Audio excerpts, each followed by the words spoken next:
मैं तो ये कहता हूँ कि इंडिया हमें ख़रीद ले। मैं तो कहता हूँ कि 2-4 बड़े बड़े लीडर जाएं, मोदी के पैर वगैरह पकड़ लें और उनसे कहें कि हमें उठ लो, हमें रख लें। यानी जो 1947 में हुआ उसे छोड़ें, कोई मसला नहीं है। गलती हो गई हमसे। हाँ, गलती हो गई है, दोबारा से हम इकट्ठे रहते हैं, कोई मसला नहीं है।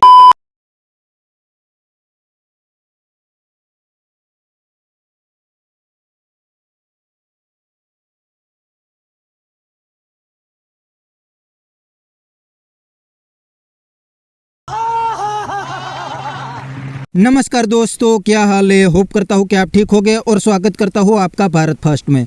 दोस्तों, अब तो पाकिस्तानी पब्लिक भी मोदी जी की तारीफ करने लगी है और कहते हैं कि पाकिस्तान को भी मोदी जैसा पीएम चाहिए, क्योंकि मोदी जी ने 10 साल में इंडिया को हर सेक्टर में टॉप पर पहुँचा दिया और अब तो मोदी जी वर्ल्ड लीडर बन गए हैं। मोदी जी की बात पूरी दुनिया मानती है और अब तो इस्लामिक कंट्रीज़ भी मोदी जी को अपना बेस्ट अवार्ड देते हैं। तो दोस्तों, वीडियो में आगे देखते हैं पाकिस्तानी पब्लिक मोदी जी पे क्या कहती है। अगर आप नए हैं तो पहले चैनल को सब्सक्राइब कर लीजिए और वीडियो को अंत तक देखें। मोदी इज़ अ ब्रांड, यानी कि नरेंद्र मोदी जो कि प्राइम मिनिस्टर ऑफ इंडिया हैं, एक ब्रांड कंसीडर किए जाते हैं। जितने भी विजिट उन्होंने कह लें कि फेब 2024 से लेकर अक्टूबर 2024 तक किए हैं, यानी कि बात कर लें UAE, Qatar, Bhutan, Italy, Austria, Ukraine, Poland, फिर रशिया का दौरा किया उन्होंने। इसके बाद फिर यूएसए का किया, लाओस का किया, and not least but the last one की बात करेंगे ब्राज़ील, जहां पर as a representative of G20 meeting के लिए वो गए। सेकेंडली उसके बाद हम देखेंगे कि जिस तरह से नरेंद्र मोदी ने इतने विजिट अपनी पावर में आने के बाद किए हैं, उसके बाद आइडियाज़ बेशुमार दे रहे हैं। आमना, क्या कहना चाहोगे यार इसके ऊपर? यार, to be very honest, Narendra Modi और मैं आज ही अपने बाबा के साथ बैठी हुई थी, अभी वो ड्राइविंग, और हम लोग यही बात कर रहे थे दैट इंडिया की जो गवर्नमेंट है, Modi has taken it to another level. India की पूरी कंट्री को, पूरी स्टेट को वो कहीं और ही ले गया है। अगर हम पाकिस्तान की बात करें, पाकिस्तान का एक इकलौता प्रॉब्लम पता है क्या है? Political instability. Modi is completing his 3rd tenure, ठीक है, मतलब 15 साल एक बंदा आपका लीडर रहा है, उसकी स्ट्रैटेजीज़ को टाइम मिला है, उसकी स्ट्रैटेजीज़ की इम्प्लीमेंटेशन को टाइम मिला है। जब वो इम्प्लीमेंट हुई है, उसके रिजल्ट्स आए हैं, उसके रिजल्ट्स ने इंडिया को कहाँ से कहाँ पहुँचा दिया है। यार आप देखो तो सही, India is the pharmacy of the world. India is the IT hub. India has a Silicon Valley of its own. India, 5th largest economy. India has become the 3rd greatest automobile industry.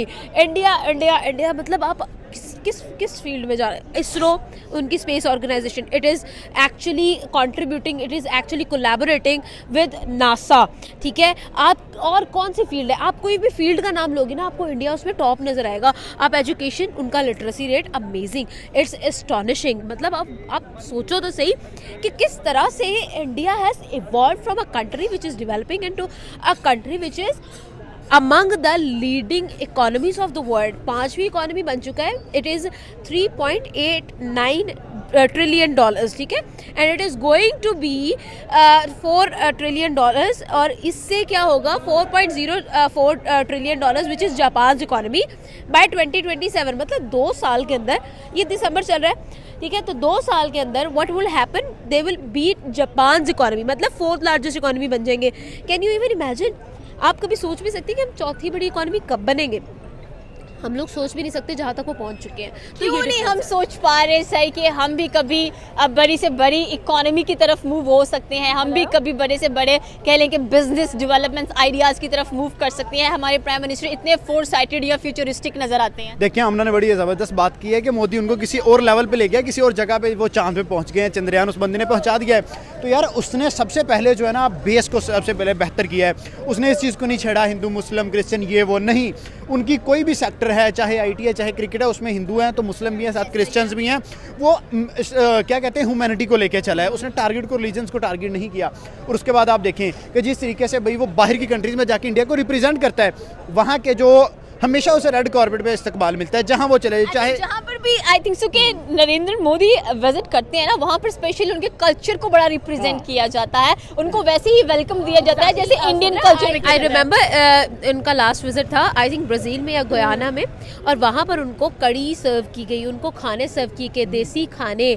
और literally मैं ये सोच रही हूँ कि G20 जब India host करता है तो इंडिया उनको उनकी कल्चर को उतना रिप्रेजेंट नहीं कर रहा होता, इंडिया के अंदर को कोई आता है तो वो कड़ी सर्व करते हैं, इंडिया बाहर जाता है तो वो कड़ी सर्व करते देखिए हैं। ये Can निशानी you होती है actually- ताकतवर होने Yeah, की। right. क्यों? उनके पास पैसा है, पावर है, इकोनॉमी है, पॉपुलेशन है। वो बाइकआउट करेंगे तो मुल्क नहीं चलेंगे, वो बाइकआउट करेंगे तो टूरिज्म बंद हो जाएगा, वो बाइकआउट करेंगे तो नेपाल घुटनों पे गिर जाएगा। अगर वो बंदे सपोर्ट करेंगे तो अमेरिका की नासा आके उनके साथ मिलेगी, एलन मस्क आके उनके साथ आदमी मिलेगा। तो भाई दे आर फैंटास्टिक। जिस ये बड़ी अच्छी बात कही आप। तो दोस्तों ये थे पाकिस्तानी पब्लिक के रिएक्शन। और आपने वीडियो में देखा ने पाकिस्तानी भी अब मोदी जी और इंडिया की तारीफ करने लगे हैं, क्योंकि अब उनको सोशल मीडिया के थ्रू रियलिटी समझ में आ गई है कि इंडिया पाकिस्तान से बहुत आगे निकल गया है और अब तो किसी भी सेक्टर में इंडिया और पाकिस्तान की कंपैरिजन नहीं हो सकती। इंडिया इतना पाकिस्तान से आगे निकल गया है। और कहते हैं कि मोदी जी ने अपने 10 साल के टेन्योर में इंडिया की इकोनॉमी को दुनिया की 5th लार्जेस्ट इकोनॉमी बना दी और टेक्नोलॉजी में भी इंडिया को टॉप पर पहुंचा दिया। और दूसरी साइड पाकिस्तान के पॉलिटिशियन तो पाकिस्तान को लूटते हैं, पाकिस्तानी पब्लिक के लिए कोई भी काम नहीं करते, सिर्फ खुद के लिए काम करते हैं और बाद में कंट्री छोड़ के भाग जाते हैं। तो अब तो पाकिस्तानी पब्लिक ने भी मान लिया है कि इंडिया और पाकिस्तान की कोई कंपैरिजन नहीं रही। तो बस दोस्तों आज के वीडियो में इतना ही। ये था पाकिस्तानी पब्लिक का रिएक्शन। अगर आपको ये वीडियो पसंद आया है तो वीडियो को लाइक शेयर कर दीजिए और चैनल को सब्सक्राइब करना मत भूलिए। थैंक यू, मिलते हैं नेक्स्ट वीडियो में।